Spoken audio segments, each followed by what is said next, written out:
Le plaisir et l'honneur de participer à un groupe de travail qui a été consacré à la situation du stress hydrique sur le Maroc et à l'initiative de l'Université des sciences humaines, économiques, juridiques, sociales d'Ain Choc.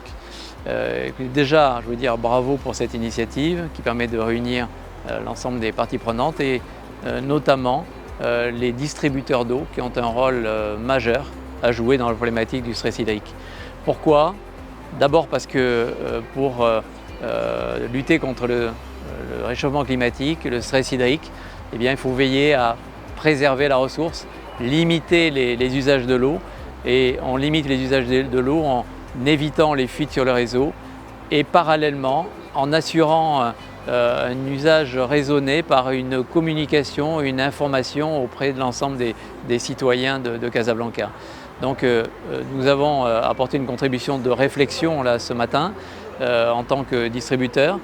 Ça vient, je dirais, en parallèle à l'effort national qui est mené, qui aujourd'hui déploie des moyens, notamment des moyens techniques, d'expertise et des moyens financiers pour lutter contre ce stress hydrique en développant des moyens nouveaux, des moyens sur la mise à disposition d'eau conventionnelle par typiquement des barrages supplémentaires, par des autoroutes de l'eau pour mettre en connexion des bassins versants dont le niveau de sécheresse est différent, et puis surtout aujourd'hui pour développer les eaux non conventionnelles qui vont prendre le relais.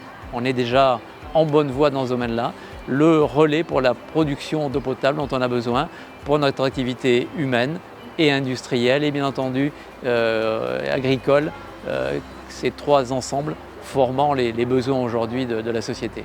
Nous traversons une période un peu difficile depuis 2019 avec un déficit important en ressources en eau. Nous avons des restrictions, des difficultés dans beaucoup de localités pour servir l'eau potable. Donc aujourd'hui c'est une occasion pour vulgariser, sensibiliser, expliquer aux jeunes quel est notre potentiel en eau, quelles sont nos politiques publiques dans ce domaine et quelles sont les solutions pour l'avenir.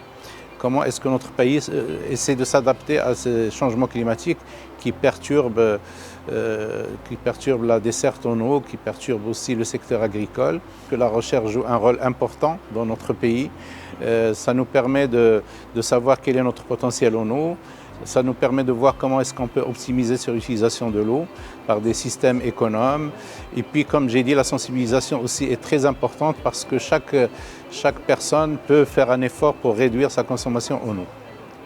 On a passé aujourd'hui un message à nos étudiants pour les sensibiliser par rapport à la thématique de préservation des ressources, surtout dans un contexte de stress hydrique. On a rappelé quand même quelques chiffres clés de la LIDEC pour une ville comme Casablanca, de 5 millions d'habitants. J'ai précisé qu'il y a plusieurs plans d'action, de rationalisation et d'efforts ont été actés sur le terrain. Justement, j'ai cité quelques exemples.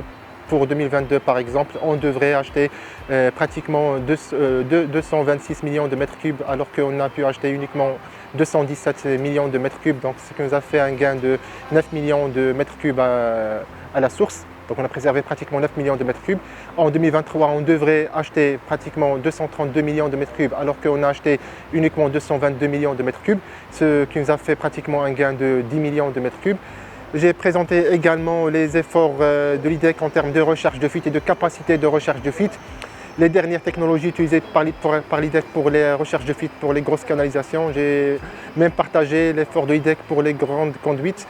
On a passé de 40 km de recherche de fuite à 80 km de recherche de fuite, ce qui nous a fait un gain mesuré de 700 000 m3. C'est l'équivalent d'une journée de pointe de Grand Casablanca. Et à la fin, on a sensibilisé les étudiants pour qu'ils soient derrière des ambassadeurs de cette thématique-là, d'économie de l'eau. Et on a encouragé même les étudiants pour aller investir davantage dans les projets de recherche en relation avec cette thématique.